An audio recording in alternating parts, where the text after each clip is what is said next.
Nakatulog yata ako eh. Hindi, alam mo ang punto ko, hindi ko maintindihan. Kasi kung ako ang abogado, papadismiss ko kagad yung Article 1. Why? Kasi nga di ba, paulit-ulit ko na sinasabi. Sabi ninyo, preliminary. Sabi nyo, hindi final yung finding nyo na may irregularity. Eh kung hindi pa pala final, why are we all here discussing and prosecuting Article 1 when there is no basis at? Wala kasing final decision pa yung COA. Exactly. So anong idinidemanda mo sa Vice President kung wala naman palang penal na irregularidad? Kasi sang-ayon sa inyo, ang finding nyo, non-compliant. So if it's not compliant, subject to review. Yung decision nyo, kasi nasabi nyo yung preliminary. Para sa depensa, hindi, compliant kami eh. Pero pinagpipilitan, hindi, kasi ang interpretasyon nila, hindi kasama yon. O ang interpretasyon ng depensa, hindi naman kailangan eh. So madalit sabi, yung issue yon, tatalakayin pa yan. Kaya nga may review. Pupunta ka sa commissioner on audit. Pag nanalo ka doon, nanalo prosecution, tatakbo ka naman sa taas. O sa madalit sabi, bakit tayo nagbibista? Dapat itong Article 1, i-dismiss na yan. So dapat hintayin muna natin yung final Exactly. decision ng COA dito sa lahat ng allegations. Kasi lumalabas, nag-appeal na pala eh. Yes. Oo. Nakabinbin pa. Sinasabi niya pa nga, under evaluation. Yes. Tapos paulit-ulit, hindi final. Eh, what are we doing here? And she even said naging compliant ang Huh? the witness also stated na compliant yung DepEd but open for na pwedeng i-reopen daw ulit yung ginawa nilang auditing kung may basis daw po. It only show na talaga hindi penal. You get the point? No? Hindi binabalidate mo lang yung sinasabi ko. And the style of the prosecution. Naku, mabuti binanggit mo yan. Nabubwisit ako sa the kanya. acknowledgement receipt, stating all the names and the last names. Hindi lang yun. Alam mo, marami siya mga snide remarks. Meron The siyang mga snide remarks dagdag na also. mga, may Superman pa siya, meron pa siyang salad. Alam mo, mahilig itong paporma pa. Kung ako ang presiding officer, kinontempt ko na matagal yan. Kung pakulong mo muna yan, saka na, pag na himas pa sa kanya, ibalik sa akin yan. Dapat ganun eh. Wala eh, itong kaibigan mo, talagang malapit ko na ilagay sa sandwich. Palaman. Bakit gusto naman niya maging patas lang? Jesus Marios, hindi patas eh. Hindi ba? It only shows his ignorance or his bias. Either or.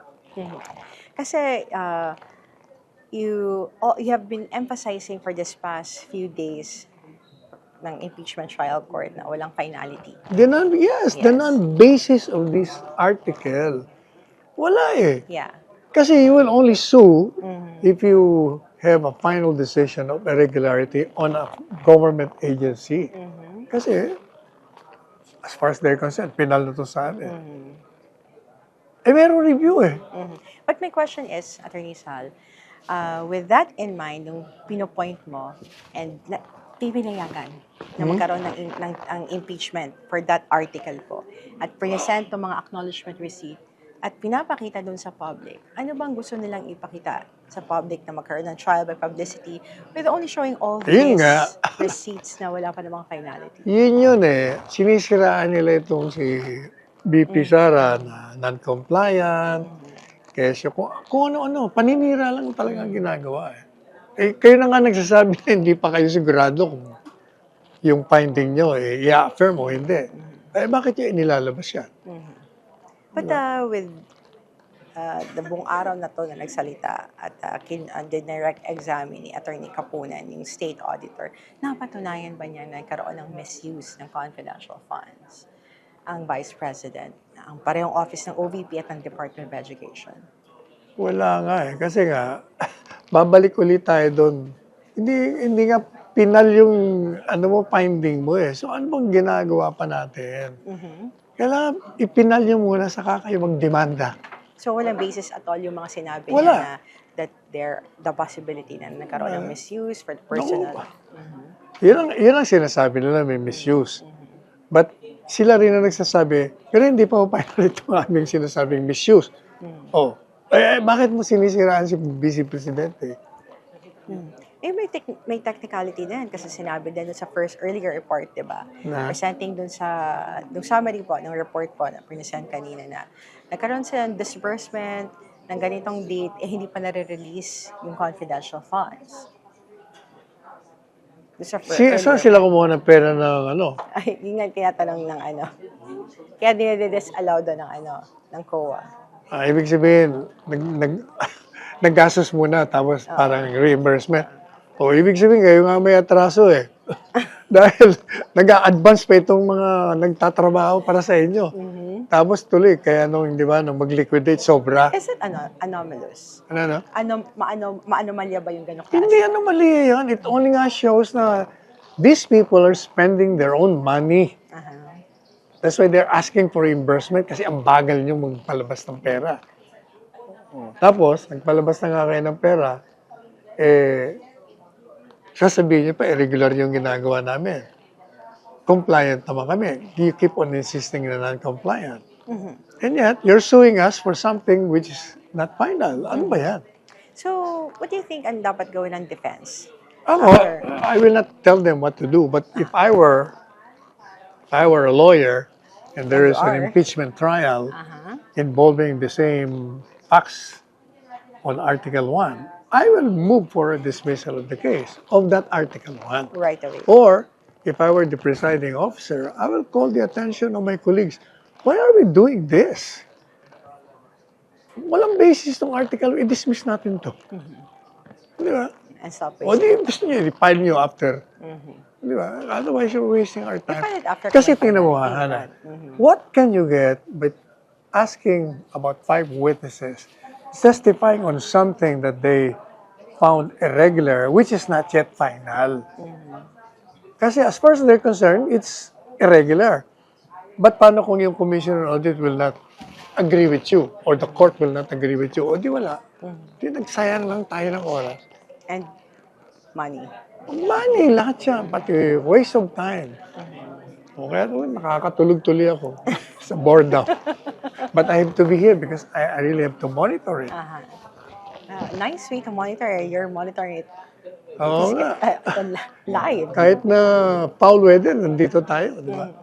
But what are your expectation? Kasi yung mga succeeding witnesses is coming from the Department of Education, Office of the Vice President, yung mga minimension nila kanina na mga officers na mismo nag-liquidate. Parang lalabas hostile witness yun. Really? O kasi sila yung sila yung mismong nag-disburse, di ba? Sila di naman yung accountable. At saka nayayamot akong pakinggan yung sinasabi ng testigo na accountable officer ay si Vice Presidente. Nakakalimutan nila under the joint circular, there are 2 accountable officers. Pero hindi end yung dalawang sabay. Kasi nakalagay doon or. Not and or. Kung sino may hawak at sino nag-implement ng pera, siya ang dapat na accountable. Kaya nga or. Sabi nila, hindi, kasi pumirma si Vice Presidente. Pumirma siya sa programa. Ito ang program. Okay na sa akin to. Sige, implement nyo. O, ikaw ang payee. Ikaw ang hawak ng pera. Patupad mo na yan. O, so, hindi si Vice Presidente ang accountable. Ikaw. Under that joint circular. So, kahit na doon mo palabasin, talagang hindi guilty si Inday Sara doon sa demanda nila na may irregularity ng pag-disburse ng pondo. Yan ang maliwanag eh. And last is what is your message sa mga nanonood ngayon?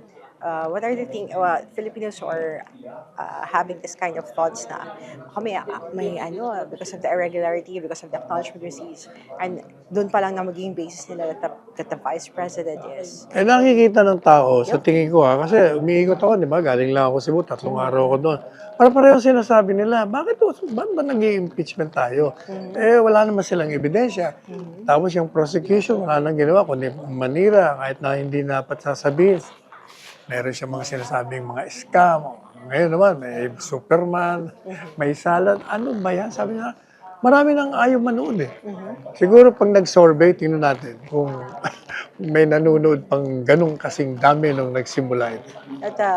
According to the latest survey of Octa Research, ang sinabi nila is, sa karamihan ng mga Pilipino ay nagsasabing, hintayin muna nila kung ano yung magiging kahihinatnan ng impeachment trial before they judge or decide na guilty nga si Vice President Sara Duterte. Kasi 25% yung gusto siyang i-absuelto.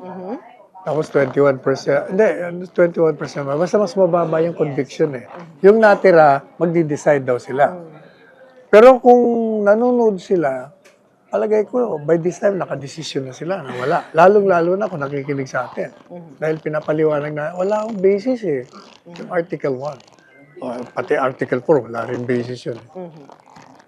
Maraming So, salamat. dalawa na. Thank you so much, Attorney Sal Panel, for that assessment, and we will still have you here on SMNI to assess more doon sa mga susunod pa ng impeachment hearing dito po sa Senado. Maraming salamat, Attorney Sal Panel. Thank you. At Admar, bukas for this week ang huling araw para doon sa impeachment Vamos trial. ya. Babalik ulit sa Monday. For this week, 2 araw lang nagkaroon ng impeachment hearing kasi nga hindi palagi nagkaroon ng magandang nakakalimutan. weather kahapon. So hopefully sa mga succeeding days ay tuloy-tuloy na yung impeachment hearing at hindi na maantala dahil sa sama ng panahon. Admar?